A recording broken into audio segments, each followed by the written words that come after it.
기도하겠습니다. 하나님 아버지 너무나 감사합니다. 오늘도 또 귀한 시간을 할애해서 하나님 말씀 앞에 서려고 하는 그 마음들을 기억하여 주시고, 오늘 이 귀한 시간이 헛된 시간이 되지 않게 하나님께서 안보하시고 붙잡아 주옵소서. 하나님 앞에 우리의 생각과 마음을 내어놓으며, 또 오늘 귀한 말씀을 통해 또 우리가 믿음이 더욱더 견고해지고 우리가 어떤 신앙 가운데 서 있어야 되는지를 바로 아는 시간이 되게 하옵소서. 예수님의 이름으로 감사하며 기도합니다. 아멘. 자, 우리 오늘은 2강 바른 구원관인데요. 구원론. 우리가 이제 지금 어찌 보면 구원에 대한 교리를 배우고 있는 중인데, 구원론을 정리하는 몇 가지 용어들이 있습니다. 먼저는 이제 율법주의라는 게 있어요. 잘못된 구원론이죠. 율법주의라는 게 있고요. 그리고 이제 성화주의라고도 하는데, 저는 그냥 알미니안이라고 그냥 했어요. 아르미니우스주의.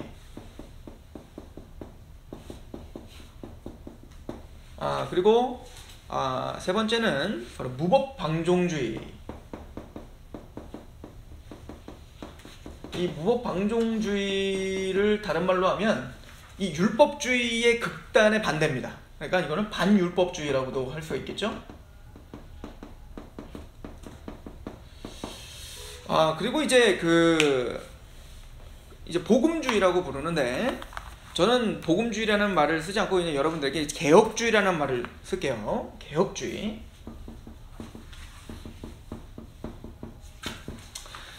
물론 이제 개혁주의라는 말 자체가 이제 복음주의의 큰 테두리 안에 있는 거지만, 복음주의라는 말이 현대에 사용되고 있는, 뭐 교회 안에서야 상관없지만 신학계에서 사용되고 있는 복음주의라는 게 바운더리가 너무 커.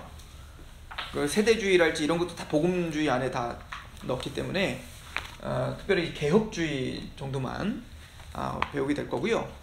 이것을 정리한 후에, 그리고 왜 그럼 우리는 개혁주의 신앙 가운데 이렇게 장로교죠, 다른 말로 말하면 장로교 신앙 가운데 우리는 머물러 있는가에 대해서 기독교 역사를 쭉 한번 훑어서, 기독교 역사 속에서 왜 교단들이 나눠졌고 교단 간에 뭐가 그렇게 다른지에 대한 이야기를 먼저 좀 하려고 합니다. 그러니까 우선은 그 잘못된 구원관이 무엇인가를 먼저 성경적으로 간단하게 정리하고, 그리고 큰 흐름 가운데 이런 싸움들이 일어났거든요.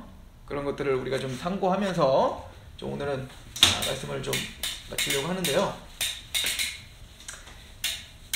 자, 우선 율법주의라고 하는 건 말 그대로 율법을 지켜야 구원받는다라고 이제 믿는 거예요. 그러니까 대표적인 이제 율법주의의 극단이 누구냐면 유대인들이겠죠. 유대인들뿐만 아니라 그 꾸란을 믿고 있는 이슬람 같은 때는 철저한 율법주의죠. 그러니까 자기들이 만들어 놓은 어떤 뭐 해라 뭐 하지 말라라고 하는 그 원리를 세워놓고 그것을 지키면 구원이고 아니면 구원을 못 받는다라고 말하는 게 율법주의예요. 그러니까 그 유대인들은 지금도 율법주의 가운데 사는 거죠. 그래서 하나님이 말씀하신 율법을 지킴으로 구원을 받으려고 하는 움직임들을 율법주의라고 하는 거예요. 그럼 오늘날 우리가 지금 접하고 있는 교단들 중에 율법주의가 없나요?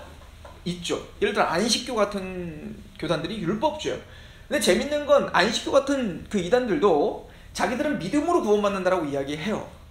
그러나 그들의 면면을 살펴보면 믿음으로만 구원받는다라고 말은 해놓고 있지만, 그러나 안식일을 지키지 않으면 또 뭐 정결한 음식과 뭐 부정한 점수 이런 거 구약 다 이미 폐했는데도 불구하고 그런 걸 지키지 않으면 구원받지 못한다고 가르친단 말이에요. 자, 또 하나 이단들 같은 경우 여호와 증인을 한번 생각해 보세요. 여호와 증인을 한번 만나보시면 아시겠지만, 여호와 증인도 예수님을 믿어야 구원받는다라고 이야기를 해요. 걔네들이. 물론 걔네들이 말하는 예수님과 우리가 말하는 예수님이 달라요. 그 여호와 증인이 말하는 예수님이라는 것은 하나님이라고 믿지 않아요. 피조물이라고 믿는다고요. 우리는 예수님을 뭐로 믿죠? 하나님으로 믿어요. 그래서 우리는 예수님의 십자가가 온전한 속죄를 이루었다라고 믿는데, 여호와 증인 같은 경우는 하나님도 아닌 거예요. 예수님이. 그러니까 첫 번째 창조물이라고 믿는다고요. 예수님을. 그러니까 우리가 이단들과 우리가 이야기할 때 또 교회 안에서도 재밌는 건 똑같이 믿음이라고 이야기하고 있고 똑같이 예수님을 이야기하고 똑같이 의롭다, 이신칭의를 이야기하는데 용어는 같은데 그 내용이 다를 수도 있어요. 그래서 우리가 그런 것들을 잘 이해하고 정리하는 게 너무 중요하다는 거예요. 그래서 이제 여호와 증인 같은 경우에는 이렇게 말하죠. 예수님을 믿어야 구원받는 거 맞지. 그러나 그거 갖고는 안 되고 그것만으로는 안 되고 예수님을 믿는 것 플러스 뭐도 지켜야 된다? 율법도 지켜야 구원받지 라고 이제 이야기를 한다고요. 근데 재밌는 게 그게 여호와 증인만 그런 게 아니라 우리가 교회를 다니다 보면 자칫 잘못하면 너무나 쉽게 그냥 예수님을 믿고 내가 뭔가 행하지 않으면 구원을 못 받는다라고 생각하는 경향들이 있죠. 그래서 성경에서 말하고 있는 구원가 아니에요. 이걸 우리는 뭐라고 하냐면 율법주의라고 하는 겁니다. 그게 뭐 율법을 많이 지키건 조금 지키건 여하튼 율법을 지키는 것이 구원의 어떤 조건이 되면 그럼 우리를 뭐라고 하냐, 그걸 율법주의라고 이야기하는 거예요. 우리 갈라디아서 3장 10절을 한번 볼까요? 우리 그 15페이지에 가면 갈라디아서 3장 10절이 있죠? 같이 한번 읽어봅시다. 이런 것도 그냥 간단한 정리만 하고 갈게요. 시작. 물은 율법 행위에 속한 자들은 저주 아래 있나니 기록된 바 누구든지 율법책에 기록되지 모든 일을 항상 행하지 아니하는 자는 저주 아래 있는 자라 하였음이라. 또 하나님 앞에서 아무도 율법으로 말미암아 의롭게 되지 못할 것이 분명하니 이는 의인은 믿음으로 살리라 하였습니다. 여기 보면 율법을 지켜서 구원 얻는다라고 한다면, 만약에 율법을 지켜서 구원을 받는다라고 한다면 그 기준이 뭐냐? 율법을 지켜 하나님 앞에 구원을 받을 수 있는 기준을 갈라디아서는 분명하게 사도 바울이 이야기하죠. 뭐라고 이야기하냐면 모든 율법을 어떻게? 항상, 모든 율법을 항상 지키는 것이 구원받을 수 있는 길이에요. 율법으로 구원받으려면. 이해가 되시죠? 모든 율법이라는 게 뭐죠? 우리가 보통 율법 613가지가 있다고 하거든요. 이 613가지라고 하는 고리가 있다고 한번 해보세요. 그리고 여기는 이제 구원이에요. 그리고 우리가 하나씩 다 지켜서 잡아서 구원을 얻는다고 생각해 봅시다. 그런데 우리가 다 모든 율법이니까 항상 매 순간마다 다 지키면서 가야 되는데 죽기 직전에 만약에 하나를 딱 어겼어. 그럼 어떻게 될까요? 구원 못 받는 거예요. 떨어지는 겁니다. 끊어지는 거죠. 야고보서가 뭐라고 이야기하냐면 1만 가지 율법을 지키다가 한 가지만 보면 율법을 범하게 되는 거예요. 그래요. 모든 율법을 내가 다 지켰습니다. 근데 한순간 매 순간마다 이 율법을 한순간으로 어기면 어떻게 된다?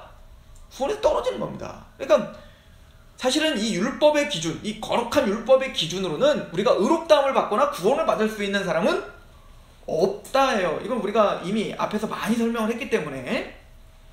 그래서 율법주의 자체는 이미 성경에서 사도 바울이 그렇게 강하게, 그리고 뭐라고까지 얘기하면 사도 바울이 다른 복음이다 라고 표현했다고. 다른 복음을 너희가 쫓는데 다른 복음은 없나니 내가 전한 이 복음, 예수님의 십자가를 믿음으로 한 구원받는다는 그 복음 외에 다른 복음을 전하면 저주를 받을지어다, 이렇게 말을 한다고. 사도 바울이 뭐라고까지 얘기하냐면 천사들이나 혹 우리나 천사들일지라도, 이렇게 말해요. 우리라고 하는 건 누구도 포함된 거예요? 바울도 포함된 거죠. 바울을 포함한 모든 사도들일지라도 또 천사가 날라와서 야, 믿음으로 하면 구원받을 수 없어. 율법도 행해야 돼. 만약에 천사를 할지라도 저주받을지어다.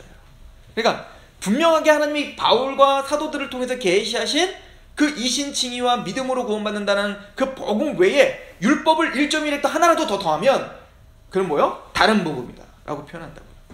그러니까 사실은 이런 것들을 굳이 이렇게 싸워야 돼요. 예수님 믿고 그냥 뭐 율법 좀 지키고 하면 뭐 더 좋지, 뭘 또 그게 뭐 다른 복음이고. 근데 사도 바울은 그거에 대해서 철두철미하게 싸웠다는 걸 보면서 양자택일을 해야 됩니다. 율법으로 구원 얻으려고 하든지 율법으로 구원 얻으려는 걸 포기하고 이걸 다 배설물로 여겨버리고 예수 그리스도를 믿음으로만 구원받는다는 것을 인정할지, 두 신앙밖에 없습니다. 그죠?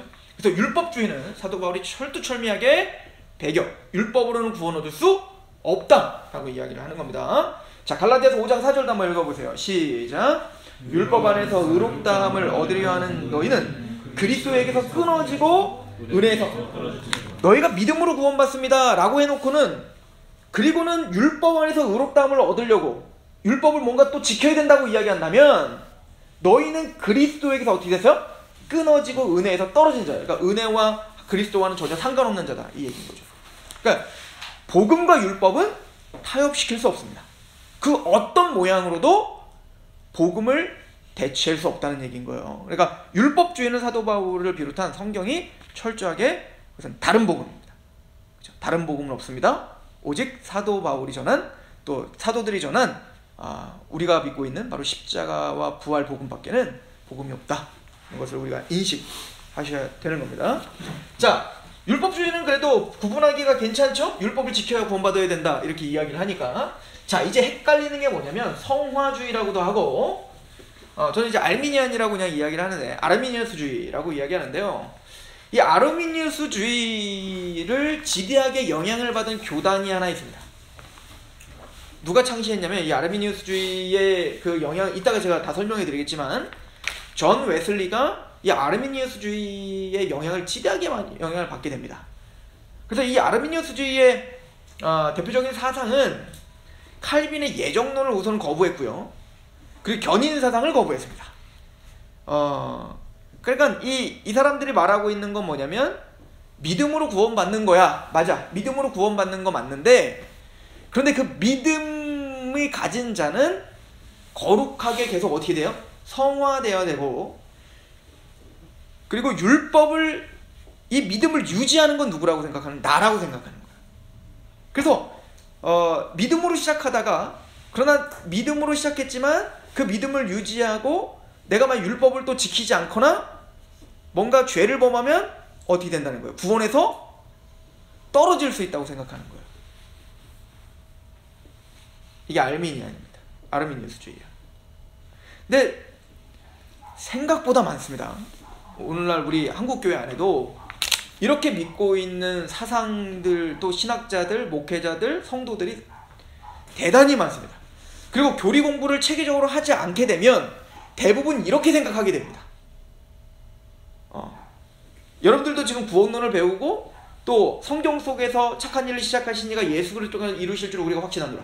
믿음을 주시는 분도 하나님이시고 믿음을 유지하시고 마침내는 우리를 구원을 완성하시는 분 다 하나님이십니다. 라고 우리가 성경을 통해서 배우지 않으면 우리는 자연스럽게 야, 믿음으로 구원받았다. 이제 내가 근데 말씀대로 살지 않으면 난 구원에서 떨어진다. 라고 하는 개념을 그냥 갖고 산다고요. 이거를 우리는 뭐라고 하냐면은 그냥 큰 틀에서 저는 아르미니우스주의라고 이야기하는데, 자, 이것은 성경적으로는 가능한가? 우리 갈라디아 3장을 잠깐 보세요. 성경 다 있으시죠? 자, 갈라디아서 3장을 한번 보시면 3장 1절을 보세요.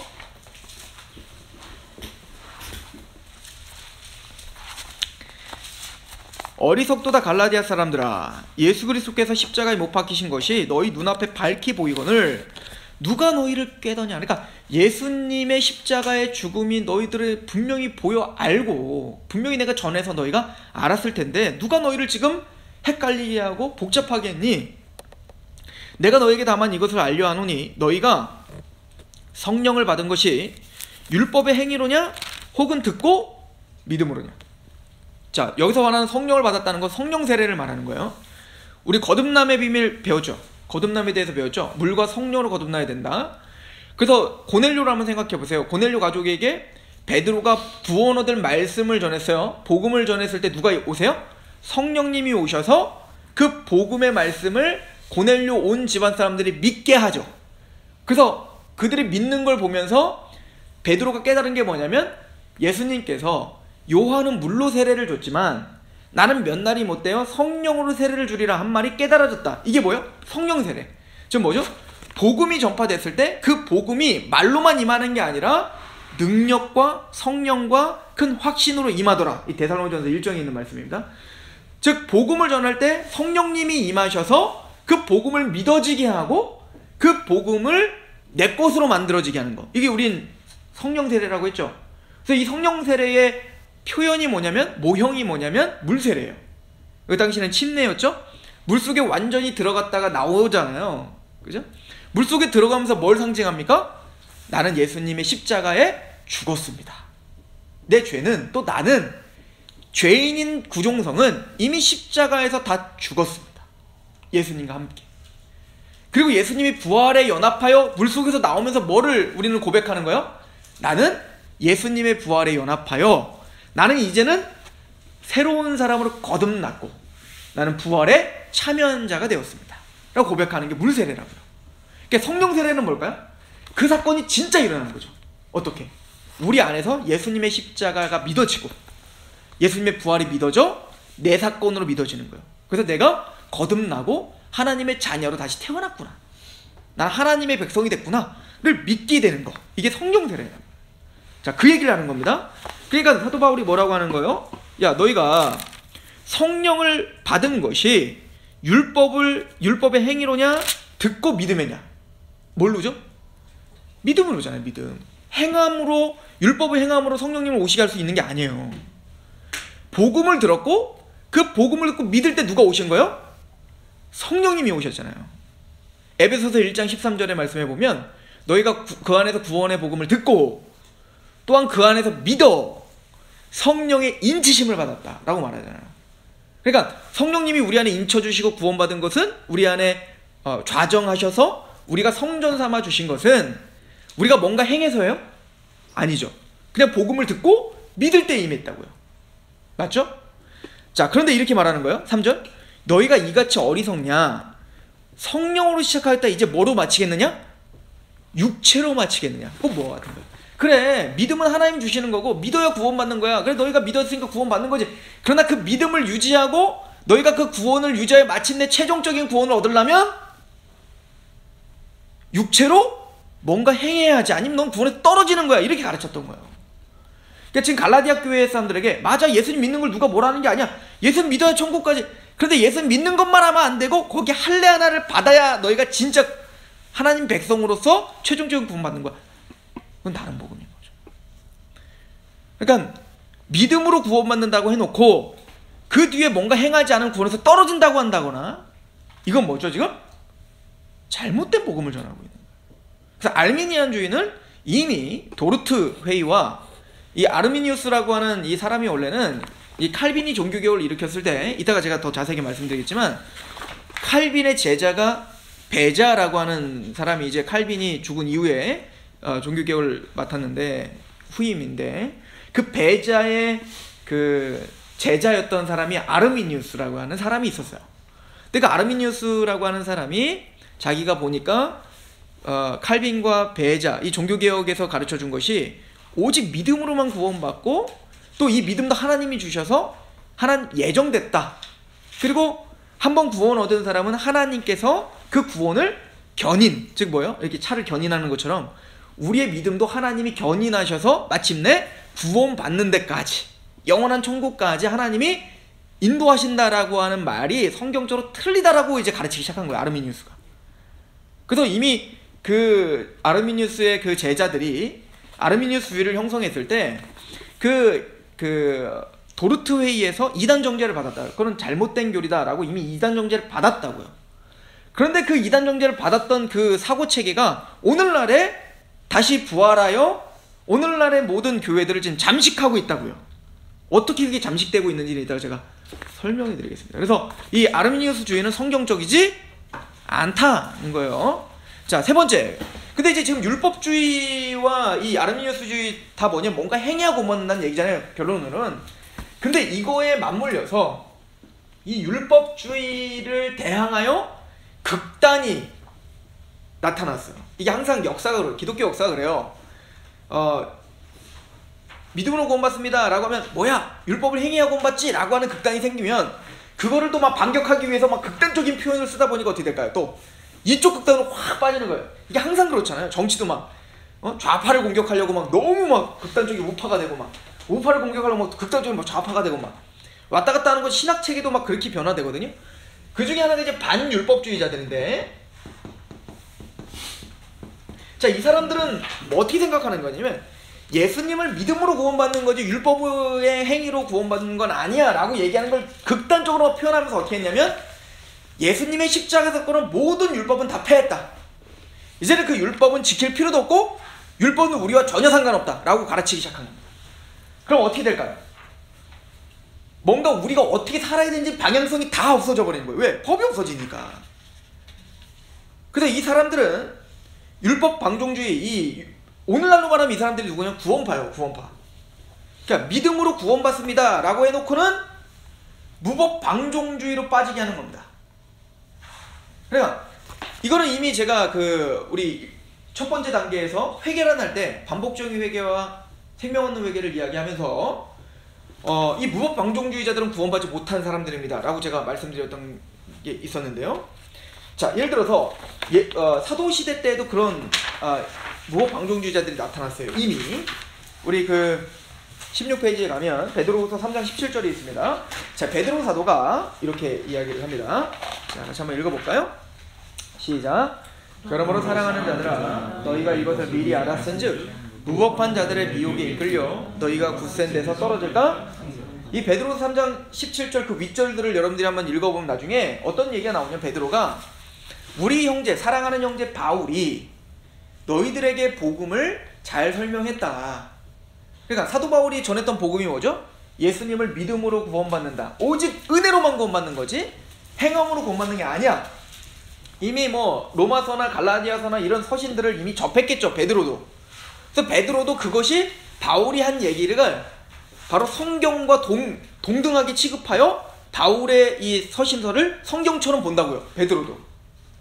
자, 그런데 베드로가 뭔 얘기를 하냐면, 사랑하는 형제 바울이 너희들에게 복음에 대하여, 이런 말에 대하여 자세하게 잘 말했지만 너희가 다른 성경과 같이 억지로 풀다가, 그러니까 바울이 말한 것을 억지로 풀다가 너희가 잘못된 길에 빠졌다.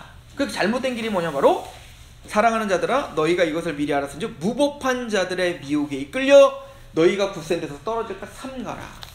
그러니까 사도 바울이 오직 믿음으로 구원받는다는 얘기를 억지로 막 더 극단적으로 푸는 거예요. 그러니까 은혜로만 구원받는 거지, 믿음으로만 구원받는 거지. 그러니까 율법 다 없어지고 끝이야. 그러니까 구원받은 이후에도 율법 필요 없어. 그러니까 마음대로 살아도 되는 거예요, 이제는. 왜냐면 죄가 성립이 안 돼요. 율법이 없으면 죄가 성립이 돼요? 죄가 뭡니까? 하나님의 말씀에서 어긋나는 게 죄인데? 근데 예를 들어 십계명이 지금 다 폐해지고 없다고 한번 해보세요. 그럼 구원받은 사람이 죄로 정죄할 수 있는 잣대가 없어져 버린 거예요. 그죠? 또 이 사람들은 어떻게 생각을 했냐면, 예수님을 믿음으로 구원받은 사람은 죄가 없다라고 생각해요. 아예 죄가 없다. 그러니까 아무리 잘못을 해도 그건 죄가 아니다라고 생각했다. 그러나 그렇지 않다는 걸 우린 배웠어요. 예를 들어서 우리 시편 89편 가보세요. 우리가 1단계에서 한번 얘기했지만 그래도 한번 더 점검하고 갑시다. 시편 89편.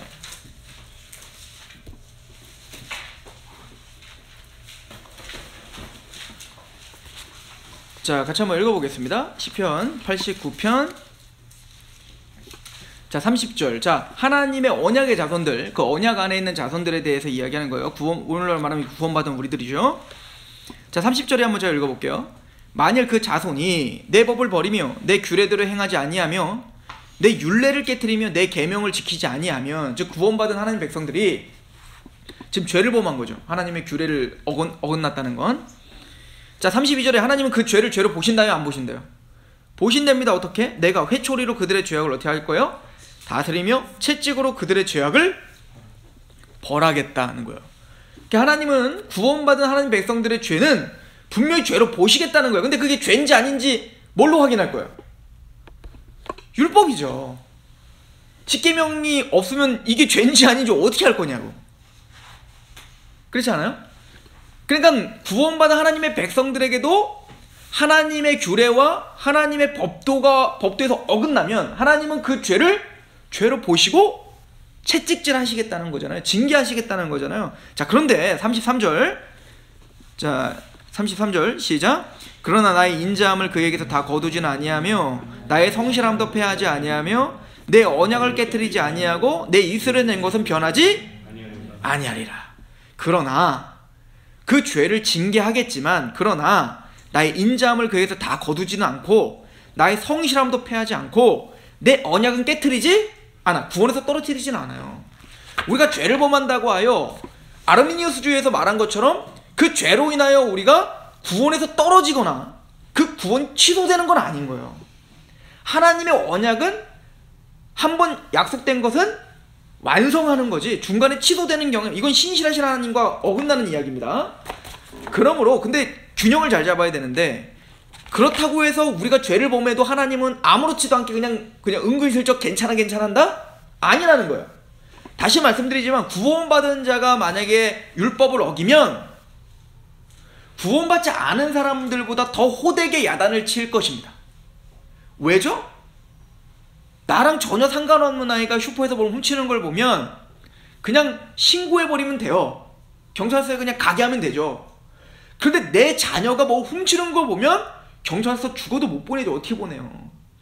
어떻게 하죠? 데려다가 내가 직접 때려야죠. 왜죠? 내 자녀기 때문에 그런 거예요. 그래서 히브리서 12장에 뭐라고 하죠? 야 너희가 죄와 싸우되 피 흘리기까지 싸워라. 왜 피 흘리기까지 싸우지 않니? 이 얘기는 뭐예요? 구원받은 사람들은 죄를 범할 수 있고 하나님은 그 죄를 죄로 보신다 안 보신다? 보신다는 거예요. 그러니까 너희는 피 흘리기까지 죄와 싸우라는 거예요. 투쟁하라는 겁니다. 그러니까 우리가 이렇게 넉놓고 있으면 안 되는 거죠. 우리는 끊임없는 유혹 가운데 살기 때문에 오늘도 죄를 졌나 안 졌나를 계속 끊임없이 생각하여 피 흘리기까지 싸워야 되니까 피 흘리기까지 싸운다는 얘기 뭐예요? 힘들다는 거예요. 고통스럽다는 거예요. 그럼에도 불구하고 내 몸을 좀 복종시키면서 죄와 싸우라는 얘기인 거예요. 구원받은 우리에게 죄를 져도 아무렇지도 않다면 왜 그렇게 하겠어요? 그리고 뭐라고 하죠? 너희들이 죄와 싸우되 피 흘리기까지 싸우지 않는 이유가 있는데 너희가 하나님의 말씀을 잊어버렸기 때문에 그래요. 어떤 말씀이냐면 하나님이 너희를 징계하실 때에 그 징계를 경홀히 여기지 말고 그 징계로 인하여 낙심하지 말라 하신 말씀을 잊었다는 거예요. 즉 하나님은 구원받은 하나님의 자녀들을 어떻게 할 수밖에 없다? 징계할 수밖에 없다는 거예요. 왜? 징계가 없는 자녀는 사생자지 친자녀가 아니라는 거예요. 내 진짜 자녀가 아니니까 징계 안 하는 거지. 어디서 주워 왔으니까 징계 안 하는 거지. 내 진짜 친자녀라면 징계할 수밖에 없다는 거죠. 그러니까 구원받은 하나님 백성들은 마땅히 뭐예요? 하나님이 더 엄하게 다스릴 거라고요. 왜? 내 자녀기 때문에. 그러므로 믿음으로 구원받았습니다. 이제 난 앞으로 내 맘대로 살아도 되겠네? 나 죄져도 그냥 나는 상관없겠네? 그 태도는 구원받지 못한 태도입니다. 왜 그런가? 제가 로마서 1장과 로마서 7장을 비교하면서 설명했던 거 기억이 나시나요? 이게 그래서 이제 1단계와 2단계를 한 주간에 막 쫙 같이 해야 돼요. 그래야지 이게 뭐 거의 뭐 몇 달 전에 했던 거라 그죠? 이게 가물가물한데. 자, 로마서 1장은 구원받지 않은 사람들의 죄의 그 특성에 대한 이야기가 나오는데 한번 가봅시다. 로마서 1장. 너무 중요한 얘기니까 그래도 좀 짚고 갑시다. 아, 그리고 얼마 전에 제가 설교에도 제가 했었던 게 기억이 나시죠? 네, 항상 새로워야 저도 신납니다. 자, 로마서 1장 핵심 구절이 이겁니다. 우리 자, 1장 24절에 보시면 그 우상 숭배자가 우리 모두가 됐다 뭐 이런 얘기를 하면서 24절에 그러므로 하나님께서 그들을 마음의 정욕대로 더러움에 내버려 두사 그들의 몸을 서로 욕되게 하셨어요. 믿지 않는 사람들을 어떻게 하셨대요? 그냥 그렇게 죄를 짓도록 하나님 내버려 두셨대요. 왜 그럴까요? 뭘 그렇게 이래라 저래라 할 필요 없어. 하나님이 그렇게 살다가 그냥 어떻게 하면 돼요? 아니, 지옥에 던져놓으면 되거든요. 자, 그 사람들의 특징이 뭘까요? 구원받지 않은 사람들의 특징 28절 같이 읽어봅시다. 시작. 또한 그들의 마음에 하나님 두기를 싫어하며 하나님께서 그들을 그 상실한 마음대로 내버려 두사 합당치 못한 일을 하게 그냥 냅뒀습니다. 이게 구원받지 않은 사람들의 특징이에요. 안 믿는 사람들 세금 포탈하고 그냥 그렇게 거짓말하고 그렇게 막 살아도 잘 먹고 잘 살잖아요. 구원받은 사람들이 그거 보면서 항상 힘들어하는 거잖아요. 하나님 언제까지 이 악인들이 승리하게 내버려 두실 겁니까? 하나님 뭐라 하시는 거예요? 내가 그렇게 냅뒀어. 그렇게 죄 짓다가 지옥 가게. 이런 말 하는 거죠. 근데 그 사람들의 특징은 뭐냐면 마음에 하나님을 두기를 싫어요. 그러니까 죄를 졌고도 그게 무슨 죄인지 전혀 인식을 못하죠. 죄책감이 없죠. 그러니까 예수님 안 믿는 거예요. 예수님 믿으세요. 당신이 죄인이요. 내가 왜 죄인이냐? 이렇게 되죠. 모르니까 그런 겁니다. 그 사람들 이상하게 보지 마세요. 우리가 이상한 거예요.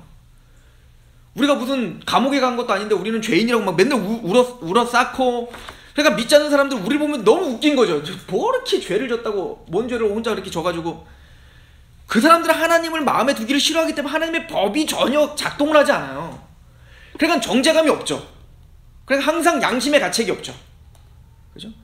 자, 그런데 똑같은 죄를 짓고도 진짜 구원받은 사람은 다릅니다. 어떻게 다르죠? 로마서 7장 가보세요.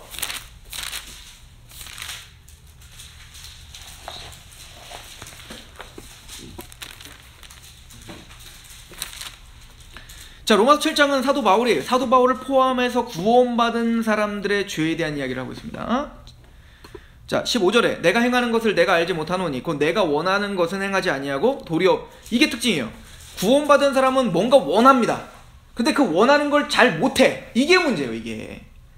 19절 내가 원하는 게 뭐였어요? 선을 행하지 않아요. 하나님의 말씀을 지켜야 되는데 그걸 원하는데 선을 행하지 아니하고 도리어 원하지 않은 바 뭐를 해요? 그래요. 이게 구원받은 사람들의 특징입니다. 똑같이 넘어지고 똑같이 실수하고 똑같이 연약할 수 있습니다. 완벽하지 않아요, 우리는. 그러네. 20절 만일 내가 원하지 아니하는 그것을 하면 이는 행하는 자는 내가 아니요 내 속에 거하는 죄니라. 그러므로 내가 한 법을 깨달았는데 곧 선을 행하기 원하는 나에게 모두 같이 있어요?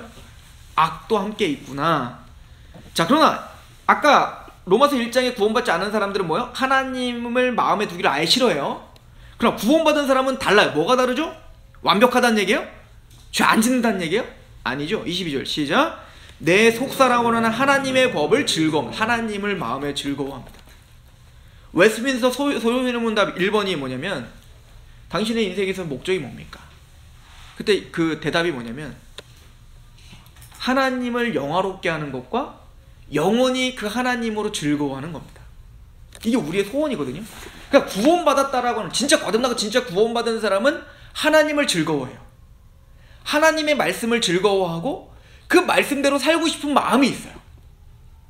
이것조차 없다면 구원 못 받은 겁니다. 이 열매예요, 열매. 구원받은 사람이 열매예요. 말씀대로 살고 싶고 선을 하고 싶은 거. 근데 하나님의 법을 마음으로 즐거워하는데 근데 어떤 일이 벌어지죠? 자, 22절 내 속사람은 하나님의 법을 즐거워하되 내 지체 속에는 한 다른 법이 내 마음의 법과 싸워 내 지체 속에 있는 죄의 법으로 나를 사로잡는 걸 보는도다. 그러니까 어때요? 오라 나는 곤고합니다. 나는 비참합니다. 하나님 내가 이렇게 무능합니다. 하나님 내가 이렇게 힘이 없습니다. 나 좀 도와주세요 라는 탄식이 나오죠. 그러니까 그 주기도문의 마지막에 뭐예요? 다만 악에서 우리를 구원해 주시고 시험에 들기 하지 마옵소서. 뭐죠? 하나님 나 이렇게 죄에 넘어지니 제발 악에서 나를 좀 구원해 주시고 제발 죄에 시험에 들지 않도록 날 좀 보호해 주세요. 아니면 내가 하루도 살 수가 없거든요 라고 고백할 수밖에 없죠. 이게 구원받은 자의 마땅한 태도예요. 그러니까 무법방종주의는 구원받지 못했다는 증거예요. 죄를 짓고도 죄책감이 생기지 않는다는 건, 하나님께 죄스럽지 않다는 것은 그 심령 자체가 아예 거듭나지 않았다는 거죠. 그죠? 그래서 무법방종주의는 이단입니다. 잘못된 거예요. 율법이 폐해지지 않았습니다. 이해가죠? 물론 율법에는 3가지 종류가 있어요. 제의적 율법, 이걸 의식법이라고 해요. 뭐 할례 받고 안식일 지키고 뭐 그런 거 있잖아요. 유월절 뭐 성막 제사장 뭐 정결한 음식 뭐 이런 것들. 두 번째는 시민법이에요. 이 시민법과 제의법은 이미 다 폐했어요. 이게 골로새서 2장에 나오는 겁니다. 먹고 마시는 것, 절기나 월삭이나 안식일로 인하여 누구든지 너희를 비판하지 못하게 하라. 이 모든 것들은 그림자이나 참형상이 아니니 참형상은 예수 그리스도다. 그러니까 이 제의적인 율법은 바로 누구를 설명하기 위한 거냐면 예수님을 설명하는 은혜 언약인 거예요. 이게 율법을 통해서 예수님을 설명하기 위한 은혜 언약. 아까 우리 웨스트민스터를 읽어보셨잖아요, 그죠? 구약과 신약이 형태는 다르지만 이것도 은혜 언약인 거죠. 이걸 통해서 예수님을 설명하는 겁니다, 그죠? 시민법도 이미 폐했어요. 시민법은 말 그대로 예수님이 가나안 땅에서 예루살렘을 세워놓고 하나님이 신정 정치를 설명하기 위한 예루살렘 국가에게만 해당하는 법이에요. 자, 예를 들어서 다니엘이 바벨론에 갔습니다. 바벨론에 갔을 때 이 시민법 다 지켰나요? 율법에 있는? 못 지켰어요. 지킬 수도 없어. 바벨론의 법에 순종하며 살았다고요. 그렇다고 해서 다니엘을 하나님 막 너 율법 어긴 자야 막 이렇게 했나요? 하지 않았다고요. 그러니까 시민법은 가나안 땅의 예루살렘의 그 민족에게 주신 법이지 이거는 영원한 법은 아닌 거예요. 그럼 세 번째 도덕법이 있어요. 이 도덕법은 뭐라고 하냐면 십계명을 말하는 겁니다. 이 십계명은 폐하는 것이 아니에요. 물론 이 십계명은 구원받을 때 도움이 돼야 안 돼요? 안 돼요. 근데 되기도 해요. 우리가 죄인인 걸 깨닫게 하는 거죠. 그러나 우리에게 이 도덕법, 이 도덕법을 지킨다고 해서 우리가 구원받는 건 전혀 아니죠. 죄를 깨닫게 할 뿐이지 이 도덕법이 우리를 구원시킬 수 있는 능력이 없어요. 그렇다면 이 율법주의가 되는 겁니다. 그러나 이 도덕법은 지금도 우리에게 살아있어서 어떻게 되는 거죠? 구원받은 하나님의 백성들이 어떻게 살아야 될지를 보여주죠. 그래서 우리 개혁주의는 이 도덕법을 폐했다고 하지 않습니다. 웨스트민스터도 그렇게 나와 있어요. 도덕법은 구원받은 하나님의 백성들 신약시대에도 여전히 유효하다. 여기 써있죠. 이따가 읽어드릴게요. 자, 그렇다면 우리가 말한 개혁주의 복음과는 뭐냐? 오직 예수님의 은혜로만 구원받습니다. 그래서 예수님의 은혜로 마음을 다하고 뜻을 다하고 목숨을 다하여 하나님을 사랑하게 됩니다. 하나님을 사랑하게 되면 마땅히 무엇을 사랑할 수밖에 없게 되죠? 하나님의 율례를 사랑하게 됩니다. 그죠? 그래서 그 하나님의 말씀에 자발적인 순복을 하게 되는 거예요. 제가 아주 극단적인 예를 들면, 제가 학부 다닐 때, 신학생이었잖아요. 저 학부 다닐 때도. 학부를 다닐 때 컨닝을 엄청 많이 했어요. 다 하니까. 신학교 책상인데 책상에 그냥 헬라어가 빼곡하게 서 있어요. 막 받아 적으려고 옆에는. 근데 제가 대학원을 갔단 말입니다. 대학원을 갔는데 컨닝을 한 번도 안 했어요. 제가 나이를 먹어서도 그렇겠지만. 근데 컨닝을 안 했던 이유가 뭐냐면, 이 학부 때는 감독이 맨날 있죠. 막 조교가 막 앞뒤로 막 서 있고 막 감독하고 컨닝하지 말라고 막 이렇게 했단 말이에요. 근데 대학원을 갔는데 무감독 시험을 봐요. 제가 다녔던 학교는 무감독 시험이었거든요. 매점도 운영하는데 매점도 무인 매점이에요. 무인 매점. 알아서 자기가 각자 계산하고 돈 거슬러 가고 하는 거예요. 그때는 이미 하나님에 대한 경외함이 생겼다고요. 하나님을 사랑했다고요. 그래서 신학교를 갔다고요. 제가 학부 다닐 때는 사실은 그런 경외하면 이런 거 모르고 그냥 내가 신학교 가야 되는 줄 알고 그냥 갔어요. 그러니까 그냥 평범한 학생들, 그냥 일반 학생들과 동일한 어떤 사고 체계를 갖고 갔으니 시험이라도 잘 봐야 되니까 공부는 안 하고 시험은 잘 봐야 되니까 컨닝을 그냥 막 했다고요. 근데 대학원에 갈 때는 이미 저는 성장했고 또 그 학풍이 너무 좋았죠. 학교가 너무 좋은 거예요. 코람데오, 하나님 앞에서 이 말씀이 뭔지 알겠어요. 그래서 무인 감독 시험을 보는데 아무도 컨닝하지 않습니다. 이게 복음주의죠. 이게 개혁주의인 거예요.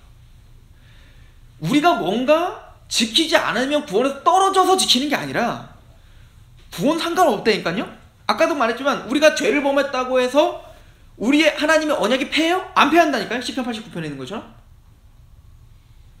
하나님은 그 언약을 끝까지 성실하게 지켜 우리를 구원시키고야 말 거야. 그럼에도 불구하고 우리는 구원받았기 때문에 하나님을 사랑할 수밖에 없게 됐어요. 하나님을 경외해야 한다고요. 그래서 어쨌든 그 하나님의 율례를 따르고 싶은 거예요. 이게 개혁주의예요. 이게 제대로 된 균형을 잡은 겁니다. 자,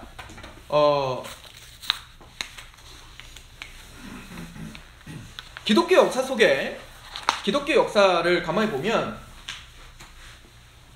예수님이 살아계셨던 시대가 있고요. 예수님의 제자들이 이제 살았던 시대가 있죠. 이걸 우리 복음서에 기록되어 있어요. 예수님 시대는. 그 예수님의 제자들의 활동이 기록된 게 사도행전이겠죠? 그죠? 제자들. 그리고는 사도 바울이 로마에서 투옥되는 걸로 성경은 끝나요. 자, 그럼 그 12제자의 제자들이 있을 거 아니에요. 그죠? 그죠? 그것을 뭐라고 표현하면 우리 속사도 시대라고요. 이 속사도 시대라는 건 사도들의 제자다. 사도들의 다음 타자들이라는 얘기인 거예요. 그래서 진짜 예를 들어 속사도 중에 누가 있냐면 뭐 이레니우스랄지, 뭐 그 폴리갑이랄지. 이 폴리갑은 굉장히 유명한 사람이에요. 이 폴리갑이 순교를 당할 때 이 폴리갑이 86세인가 굉장히 노인으로, 그 당시에는 그 수명이 굉장히 짧았기 때문에 80세, 90세가 넘어가면 그냥 존중받았던 시대죠. 근데 이 폴리갑이 이제 너무 나이가 많으니까 존경을 너무 받았어요. 그러니까 믿는 사람이 믿지 않은 사람이나 다 존경을 했던. 근데 이제 폴리갑을 순교하는 것도 로마에게는 굉장히 좀 뭔가 그 부담이 되는 겁니다. 그러니까 폴리갑을 계속 회유하죠. 예수를 부인해라. 그러면 내가 너희를 꼭 살려주겠다. 한 번만 부인해라 이거예요. 근데 아주 유명한 말하죠. 86년 동안, 그거 정확하진 않은데 86년 동안 한 번도 우리 주님은 나에게 나쁜 일을 행하지 않으셨는데 항상 나에게 좋은 일만 행하셨는데 내가 어떻게 그 예수님을 부인합니까? 라고 순교를 당하셨죠. 근데 이분이 누구냐면 12제자 중에 마지막 죽음을 당한 사도 요한의 직속 제자예요. 근데 폴리갑의 글들이 지금 남아있단 말입니다. 그러니까 이 속사도들의 신앙도 우리가 엿볼 수가 있겠죠. 어떤 신앙을 하고 있었는가? 그러니까 이 속사들의 제자들이 있어요. 이걸 우린 교부시대라고 해요. 그래서 이 교부시대를 언제까지로 우리가 보냐면 마지막 교부를 보통 이제 어거스틴이라고 하는 아우구스티누스라고 이제 부르기도 하고 그 어거스틴이라고 하는 사람을 마지막 교부라고 표현을 해요. 그 교부 시대 우리가 표현을 합니다. 그러다가 우리가 말하는 이제 중세 이 암흑 시대가 시작됩니다. 이 중세 암흑 시대를 누구로 시작하냐면 이제 토마스 아퀴나스로 시작하는데 이 중세 시대가 바로 카톨릭 시대인 겁니다. 왜 중세 시대는 암흑 시대라고 합니다. 왜냐면 성경에 없는 이야기들을 만들어내기 시작한 시대가 바로 이 중세 시대예요. 거의 1000년 동안. 그래서 나중에 이 중세 시대는 어느 정도로 타락을 했냐면 성경 구독 금지예요. 성경을 읽으면 이단자라고 했어요. 왜 그랬을까요? 성경을 읽으면 카톨릭에서 말하고 있는 내용이 잘못됐다는 게 자꾸 막 질문하는 사람들이 생길 거 아니에요. 그러니까 아예 어떻게 했을까요? 성경 구독 금지. 오직 사제들만 성경을 해석할 권위가 있음. 그래서 그때부터 사제주의가 시작됐어요. 그러니까 사제들, 그 사역자들과 평신도들 나누기 시작한 겁니다. 그러니까 뭔가 사제들은 특별한 부르심을 받은 사람들이고 그 평신도들은 그냥 말 그대로 평신도예요. 그러니까 오늘날 만약에 목사와 평신도를 막 가르고 뭔가 영적으로 다르다 막 직분처럼 생각한다면 이거는 뭐예요? 카톨릭 개념이에요. 기독교 개념 아니에요. 루터가 종교개혁을 일으키면서 어떤 이야기를 하냐면 바로 만인 대제사장설. 모두가 제사장이지 사제들만 제사장 아니다 이거예요. 그렇죠? 그래서 이 중세 시대를 마치고 드디어 누가 나타난 거예요? 루터. 독일의 루터와 그리고 스위스의 쯔빙글리가 종교개혁을 일으켰어요. 자, 그럼 궁금하죠? 이 천년 사이에는 우리가 지금 말하고 있는 이 복음을 이게 우리가 개혁주의라고 하는 이유가 뭐냐면 이 종교개혁자들의 가르침을 따른다고 해서 우리가 개혁주의라고 하는 거예요. 그러면 종교개혁자들이 따랐던 이 복음이 우리가 지금 믿고 있는 지금 전하고 있는 이 개혁주의 복음이 한순간 갑자기 나왔는가? 아니라는 거죠. 그래서 이 루터와 쯔빙글리와 누구 칼빈이 나중에 카톨릭 사람들이랑 이제 그 논쟁을 벌여요. 이 칼빈이 유명해진 이유가 있어요. 이제 원래는 칼빈이 이제 원래는 종교개혁을 선두적으로 할 생각이 없었어요. 칼빈은 굉장히 소심하고 앞에 나서는 걸 싫어하는 사람이에요. 그래서 그냥 조용히 그냥 따라만 다녔는데 워낙 이제 학적으로 너무 성경적인 지식이 풍부하니까 이제 데리고 간 거예요. 근데 이제 카톨릭과 이 개혁주의가 논쟁을 하기 시작한 겁니다. 데리고 간 거죠. 근데 보니까 개혁주의자들이 막 카톨릭에 의해서 막 밀리는 거예요. 이 논리적으로 밀리는 겁니다. 그래서 칼빈이 너무 답답해서 나타나갖고 이제 성경을 통해서 막 반박을 한 거죠. 그랬더니 이제 카톨릭 애들이 말을 못하는 거예요. 그러다가 얘네들이 이제 누굴 얘기하기 시작했냐면 그러나 교부 시대, 속사도 시대는 뭐 이러면서 이제 막 역사를 들추는 겁니다. 근데 잘못 건드린 거죠. 칼빈은 다 외우고 있었어요. 예를 들어서 폴리갑의 무슨 책 몇 페이지에 또 교부 누구의 몇 페이지에 몇째 줄에 이거까지 다 외워서 그거까지 다 얘기를 한 거야. 너희가 전하고 있는 말은 성경적으로도 틀렸지만 역사적으로도 틀렸다. 그래서 그때 이제 혜성처럼 이제 칼빈이 등장하여 종교개혁의 선봉자가 되기 시작한 거거든요. 자, 그러니까 제가 말하고자 하는 건 뭐냐면 종교개혁자들의 신앙은 이 사람들이 만들어낸 게 아니라 특별히 마지막 교부였던 어거스틴에게 지대한 영향을 받은 사람들이 바로 종교개혁자들입니다. 그리고 이 천년이 넘는 중세시대 때 그러면 아무도 이런 얘기를 하지 않았는데 갑자기 등장한 게 아니라 이미 이 중세시대 때부터 이 개혁자들이 이미 앞서 있었어요. 예를 들어서 왈도라고 하는 사람, 피터 왈도라고 하는 사람은 1200년대에 종교개혁이 1500년대에 시작했잖아요. 17년에 그 루터로 인해서 시작된 거 아니에요? 그러니까 1200년대에 이미 왈도는 우리가 믿었던 바를 거의 비슷하게 카톨릭의 그 안에서 가르치다가 사형을 당합니다. 그리고 그러나 이 왈도를 따르던 수많은 사람들이 이 왈도파라고 해서 중세시대에도 핍박을 감당하면서 복음을 끊임없이 전했어요. 나중에 보면 한 1400년대 정도 되면, 종교개혁 일으키기 한 100여 년 전이죠. 1400년 정도 되면 이 왈도파를 다 색출해가지고 100만 명이나 되는 왈도파를 다 죽여버립니다. 이 카톨릭이. 그러니까 종교개혁은 하루아침에 이루어진 게 아니라 이미 그 말씀, 어거스틴과 이런 교부들의 어떤 말씀과 또 이 성경의 그 말씀을 갖고 있었던 사람들이 끝까지 명맥을 유지하고 있었다가 루터와 쯔빙글, 이 사람들의 영향을 받은 루터와 쯔빙글리와 이런 사람들을 통해서 폭발적으로 일어난 거죠. 그래서 이 피터 왈도마뿐만 아니라 뭐 존 위클리프, 이런 사람들이 바로 이 사람을 종교개혁의 계명성이라 부르는데, 그러니까 이미 루터가 있기 전에 이 존 위클리프 같은 경우는 성경을 번역했죠. 왜냐면 성경을 못 보게 했잖아요. 그러니까 자국어로 번역을 해버린 겁니다. 위클리프가. 그 성경 중심의 신앙을 해야 된다라고 해서 이 사람도 엄청난 핍박을 당하게 되죠. 자, 그러나 그런 명맥을 유지하여 루터와 쯔빙글리 그리고 칼빈에 의해서 개혁주의는 완성됩니다. 이해가시죠? 자, 그래서 우리가 천주교가 큰 집이고 우리는 작은 집이라고 우리는 가끔 이렇게 말하는 사람들이 있는데 그건 역사를 모르는 거예요. 자, 큰 줄기는 뭐냐면 예수님과 제자들과 속사도와 교부 시대를 비롯한 그 가르침의 원줄기가 있다고요. 그 원줄기에서 이탈한 게 누구죠?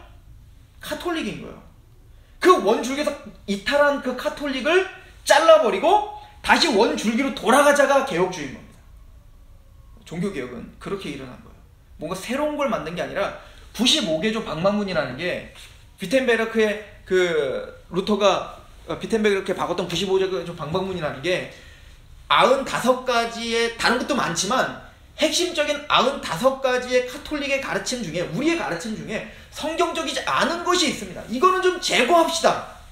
개혁을 추구해요. 그러니까 루터는 뭔가 개혁주를, 우리 개신교를 만들려고 생각이 없었고 신부였잖아요. 원래 교수였고. 그랬던 루터가 95개조 방망문을 붙이면서 이거는 우리가 개혁해야 된다라고 했는데 이걸 본 교황청은 루터를 파면시키고 사형에 처하려고 했죠. 그래서 어떻게 된 거예요? 그것을 필두로 해서 흩어졌던 종교개혁자들, 이 말씀 중심의 신앙을 하려고 했던 왈도파를 비롯한, 그 왈도파가 루터가 종교개혁을 일으킬 때 왈도파에 있는 많은 사람들이 와서 같이 연계를 하기 시작하죠. 그렇게 하면서 폭발적인 그 종교개혁이 일어났던 겁니다. 그래서 루터의 그런 사상을 배우고 자랐던 젊은 사람이 있었는데 그 사람이 바로 칼빈이었던 겁니다. 그래서 칼빈은 이미 어렸을 때부터 루터의 저작들을 보면서 개혁주의 정신을 배운 겁니다. 그리고 루터가 하지 못했던 기독교 강요를 써서 어떻게 보면 교리를 집대성한 거죠. 그렇죠? 자, 그래서 이 칼빈에 의해서 개혁주의 신앙은 완성이 됩니다. 자, 그런데 이 개혁주의 신앙이 완성이 된 후에 스코틀랜드에 영국과 이제 스코틀랜드가 나눠져 있었잖아요. 근데 이 스코틀랜드에서 그 당시에 영국은 좀 우리가 좀 배우다 보면 영국은 종교개혁을 일으키긴 했는데 루터와 쯔빙글리가 종교개혁을 일으킬 때 같은 시대에 종교개혁을 일으켰지만 우리가 잘 아는 대로 영국의 종교개혁은 조금 특이해요. 헨리 8세라고 하는 왕이 정치적인 종교개혁을 일으킨 거죠. 그러니까 이 헨리 8세가 원래 이제 사실 도덕적으로 잘못된 결혼을 하고 싶은 거예요. 그러니까 누구죠? 자기 동생 아내였던가 누구 아내를 결혼을 하고 싶은데 교황청이 당연히 안 된다고 하죠. 그때 헨리 8세가 화가 난 겁니다. 그리고는 뭐 했냐면, 야, 지금 종교개혁 일으키는데 우리도 그냥 종교개혁을 일으켜버려. 그래서 종교개혁을 일으키는데, 그래서 만들어진 게 뭐냐면 영국의 바로 성공회죠. 우리는 성공회라고 하죠. 영국 국교회라고 하죠. 이 영국 국교회를 만든 거예요. 근데 헨리 8세는 교리에는 별로 관심이 없었어요. 어떤 개혁이죠? 정치적 개혁인 거예요. 그러니까 수장령이라는 걸 내렸는데, 이 수장령이라는 게 뭐냐면 교회의 왕은 교황이 아니라 나다. 왕이 교황이다. 이게 된 거죠. 이것도 잘못된 거죠. 그러니까 얘는 지금 이기적으로 종교를 일으킨 거예요. 근데 다행히 헨리 8세의 아들이 있었어요. 그 헨리 8세의 아들은 그 9살에 사실은 이제 그 즉위하게 되거든요. 근데 그 아들은 헨리 8세의 아들은 그래도 좋은 참모들이 있어서 청교도 좋은 참모, 그러니까 칼빈에 의해서 영향을 받은 개혁주의자들이 참모를 붙었다고요. 자, 그 사람들로 인해서 뭔가 좀 종교개혁이 잘 이루어질 것 같은 분위기가 나서 성공회의 어떤 교리적인 것들을 잘 정리를 했다고요. 그래서 지금 성공회의 그 교리서를 보면 우리가 믿고 있는 바를 그대로 다 고백하고 있어요. 그죠? 그 에드워드 6세라고 하는 왕 때. 자, 그런데 그 에드워드 6세가 금방 죽었어. 죽으니까 그 헨리 8세의 그 에드워드 6세의 어떻게 보면 자매죠, 남매였던 메리라고 하는 여왕이 정권을 잡습니다. 근데 이 메리의 별명이 있어요. 피에 메리. 왜 그럴까요? 엄청난 순교자를 이 사람이 낳았어요. 얘는 철저한 카톨릭 신자입니다. 스페인과 연합을 해서 이 사람은 철저하게 카톨릭 신자였던 거예요. 그러니까 그 당시에 개혁주의자들을 다 처단했습니다. 어마어마하게 죽였어요. 영국에서 다 죽인 겁니다. 그때 그 당시에 이제 청교도, 이 영국에 있는 그 사람들 청교도라고 하는데, 이 개혁주의자들을 청교도들이 도망을 갑니다. 대륙으로, 네덜란드로 도망을 가고, 그 네덜란드가 그래서 오늘날도 그 우리가 보통 신학교를 배우면 화란 신학, 네덜란드 신학, 네덜란드가 굉장히 이 개혁주의가 잘 돼 있는 나라거든요. 왜 그러냐면 이때 도망가고 네덜란드에서 그 바다의 거지라는 그 별명을 붙었어요. 그러니까 갔는데 너무 가난한 거예요. 네덜란드가 거의 거지처럼 사는 겁니다, 이 사람들이. 그럼 고생을 막 너무 한 거예요, 이 사람들이. 그러다가 거기 그 네덜란드에 거쳤던 그 사람들이 다시 영국으로 돌아오게 되고, 그 사람들 중에 몇이 다시 메이플라워 타고 어디로 가는 거예요? 미국으로 가서 신대륙에 가서 이제 미국이라고 하는 청교도 나라를 세우는 거죠. 이제 그런 역사가 이제 다 있는 거예요. 근데 이 피에 메리가 나중에 이제 뒤집혀요. 그래서 메리는 이제 죽게 되고, 그 자매인 엘리자베스 여왕이, 그 유명한 엘리자베스 여왕, 그죠?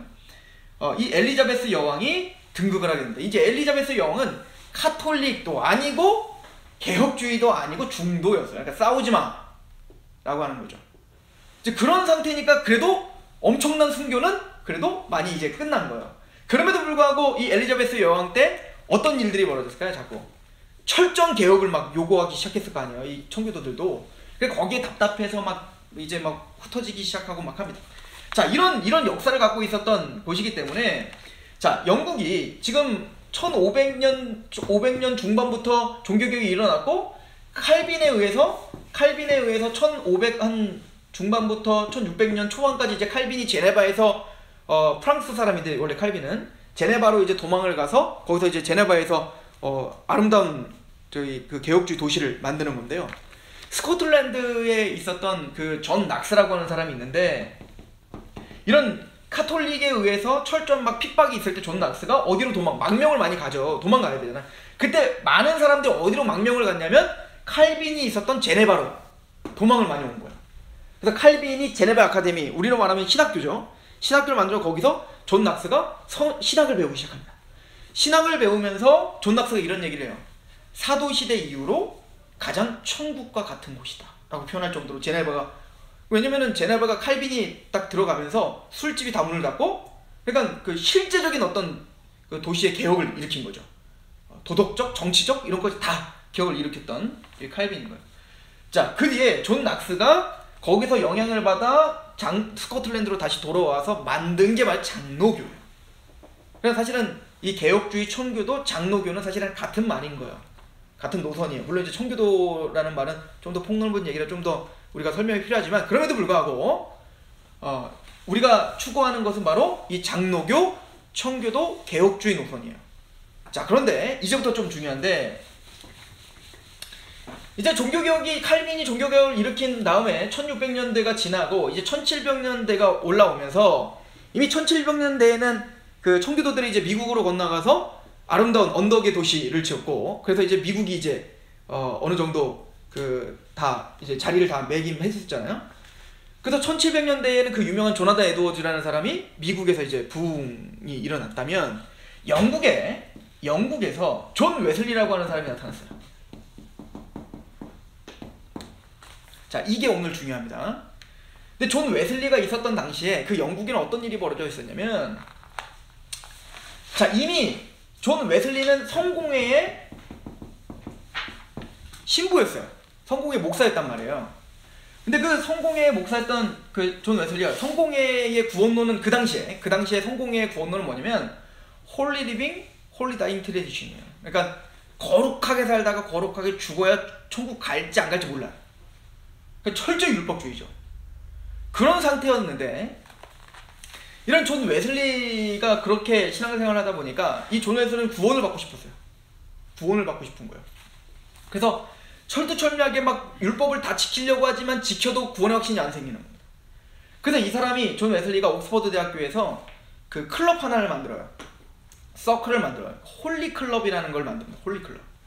근데 그 클럽에서는 어떻게 하냐면, 이 성공회에서는 원래 한 달에 한 번씩은 성만찬을 하게 돼 있었대요. 근데 성만찬을 하면 한 달에 한 번이 아니라 1년에 한 4-5번 정도 성만찬을 하면 뭐냐면, 성만찬을 한 그 일주일은 거룩하게 살아야 돼요. 이 거룩하게 산다는 게 뭐죠? 막 눈빛도 거룩하게 떠야 되고, 막 경공망동 막 뛰면 안 되고, 천천히 걸어야 되고, 막 거짓말도 안 하고, 농담도 하지 말아야 되고, 막 그렇게 살아야 되는 거예요.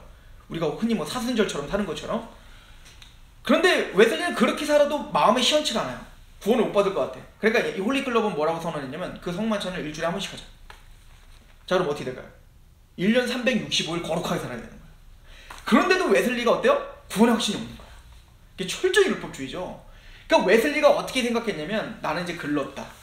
그래서 웨슬리가 생각할 때 그 당시에 최고의 하나님 앞에 순종할 수 있는 방법은 선교라고 생각했어요. 선교. 우리도 보통 왜 교회에서 왠지 선교 떠나는 게 무슨 뭔가 신앙에 뭔가 정점을 찍는 것 같고 막 그런 느낌이 나잖아요.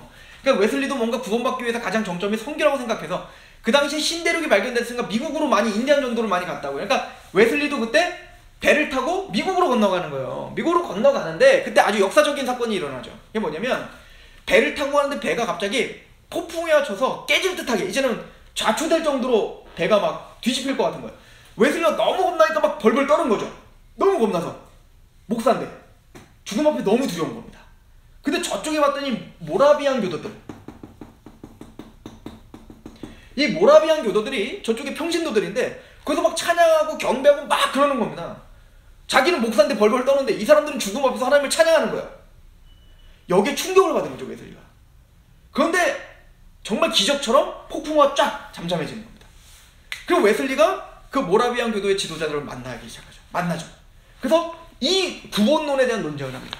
그래서 그 모라비안 교도들은 개혁주의의 어떤 정신을 이어받은 사람들이거든요. 물론 형태는 좀 다르지만.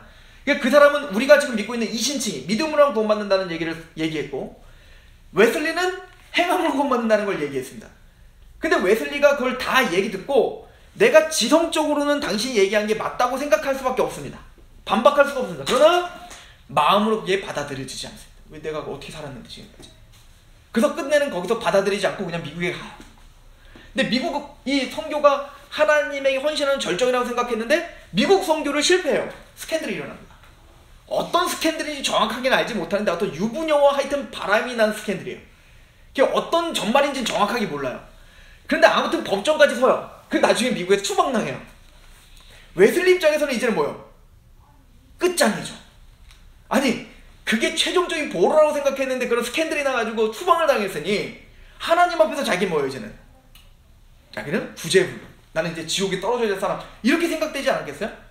그래서 웨슬리가 그런 상태로 영국에 넘어와서 이제 몇 날 며칠을 굉장히 시기임을 전폐해서 이제는 자기는 모든 걸 포기하는 영적인 포기 상태가 된 거죠. 이거는 성경에서 심령의 가난을 보기는 천국이 저일 것이라는 것이 하나님이 그렇게 웨슬리의 심령을 가난하게 만든 겁니다. 그러다가 5월 24일 제가 이걸 왜 외울까요? 제가 감리교했을 때 맨날 이거 부흥회하거든요. 웨슬리 회심 주간. 그 몇 년도는 제가 까먹었어요. 1725년도? 이 정도인가? 그 정도일 거예요. 근데 하여튼 그 5월 24일 날 올더게스트 거리를 걷고 있는데 모라비안 교도들 그 교회를 걷고 있었어요. 일부러 거기에 갔겠지. 뭔가 그때의 그 추억이 있었으니까. 갔는데 이 모라비안 교도들은 사실 목사가 그때 없어서 이 사람들 중에 어떻게 했냐면 그냥 평신도가 한 명 올라와서 설교를 하는데 설교가 이렇게 잘할 수가 없으니까 루터가 종교개혁을 일으키면서 주석을 썼거든요. 로마서 주석, 뭐 주석 같은 거를. 근데 주석을 쓰면서 서문을 썼어요. 꼭 예를 들어서 서문이 이런 거죠. 이 로마서가 막 이런 책입니다 라고 설명하는 책. 그러니까 로마서는 복음을 설명하고 있으니까 거기에 복음이 다 설명되어 있는 거예요. 그러니까 이 모라비안 교도 중에 한 명이 그 로마서, 루터가 쓴 로마서 서문을 읽은 거야. 오직 구원은 믿음으로만 받고 뭐 이런 얘기를 읽어보죠. 근데 그때 말씀이 선포됐을 때 올더기스트를 그냥 걷고 있는데 그 문 앞에서 그걸 듣게 된 겁니다. 그래서 웨슬리 일기장이 있거든요. 남의 일기를 저도 갖고 있는데 그 웨슬리 일기장을 보면 이 5월 24일 날 뭐라고 써있냐면 이렇게 써있어요. 알 수 없는 빛이 나에게 비쳤다. 이건 진짜 빛이 비쳤다는 게 아니라 영적인 빛이 비쳤다는 거예요. 그 말씀이 나에게 이해되기 시작했다. 믿어지기 시작했고 알 수 없는 뜨거움이 생겼다. 즉 회심한 겁니다. 그러니까 지식적으로 알았던 그 예수님의 십자가 사건이 정말로 믿어지고 그리고 자신이 구원받았다는 확신이 생긴 거예요. 그대로 이제 웨슬리가 이제 5개 설교하면서 만들어진 게 사실은 이제 그 홀리클럽이 자기들은 홀리클럽이라고 말했지만 외부에서는 이 홀리클럽을 뭐라 불렀냐면 막 비아냥거리는 거예요. 그러니까 얘네들이 맨날 막 거룩하게 막 살려고 막 하니까 외부에서 뭐라고 하면 꼰대들 막 요런 느낌의 이 뭐라 그럴까요? 저 고리타분한 사람들 뭐 저런 감독자들 뭐 이런 느낌이죠. 그래서 이름 붙여진 게 메소디스트예요. 이게 감리교. 우리나라는 이제 감리교로 번역을 한 거예요. 이 메소디스트가 뭐 어떤 감독자 뭐 어떤 그런 처음에는 좀 조롱하는 듯하게 불렸는데 그게 하나의 명칭이 된 거죠. 그래서 감리교는 메소디스트 처치 이렇게 써 있어요. 그래서 이 웨슬리를 통해서 메소디스트가 이제 딱 형성이 된 겁니다. 자, 그런데 웨슬리 시대는 참 특이한 시대인데 이미 1600년대까지 어떤 싸움이 있었어요.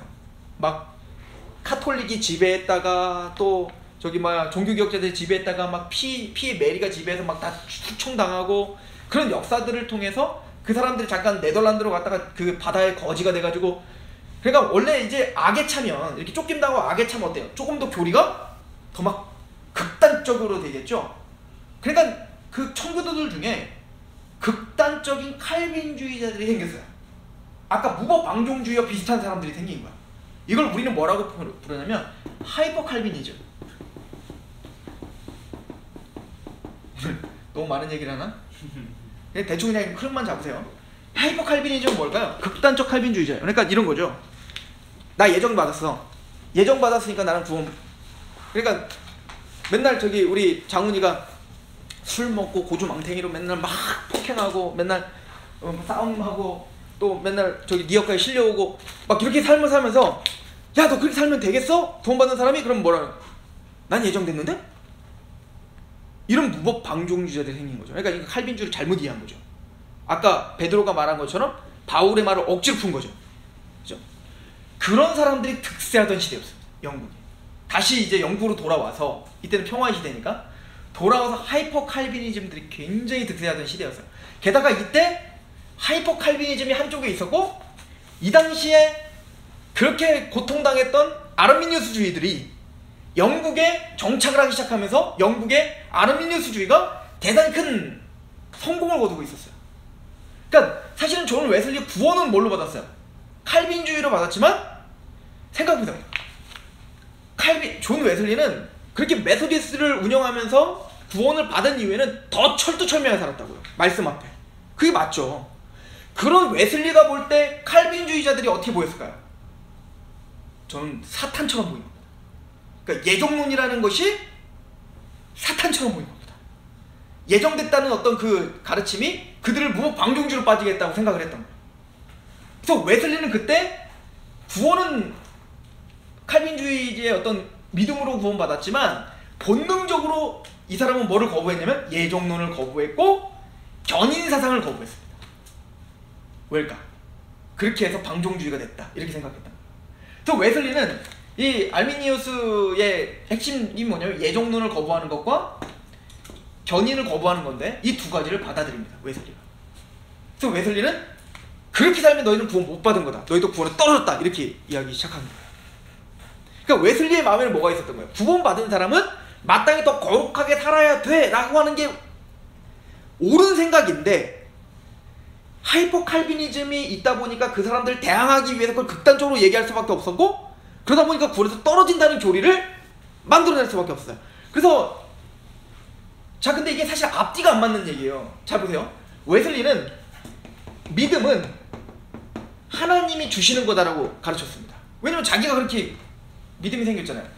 자기가 그렇게 믿고 싶었고 구원받고 싶은데 구원 못 받았잖아요. 근데 하나님이 자신의 인생을 돌아보니까 철두철미하게 하나님의 은혜로 자신에게 구원을 줬다는 게 믿어진 거잖아요. 그래서 웨슬리의 책을 보면 믿음도 하나님 주신 거 우리가 할 수 있는 게 아무것도 없어 라고 말을 한다고요. 여러분들 생각해보세요. 이 세상에는 믿고 천국 가는 사람이 있고 안 믿고 지옥 가는 사람이 있다고요. 그 유일한 기준은 뭐밖에 없어요. 행함이 믿음이잖아요. 근데 믿음도 누가 주세요? 하나님이 주시는 거라면 우리가 할 수 있는 게 아무것도 없죠. 그래서 예정론이거든요. 무슨 이야기인지 아시겠나요?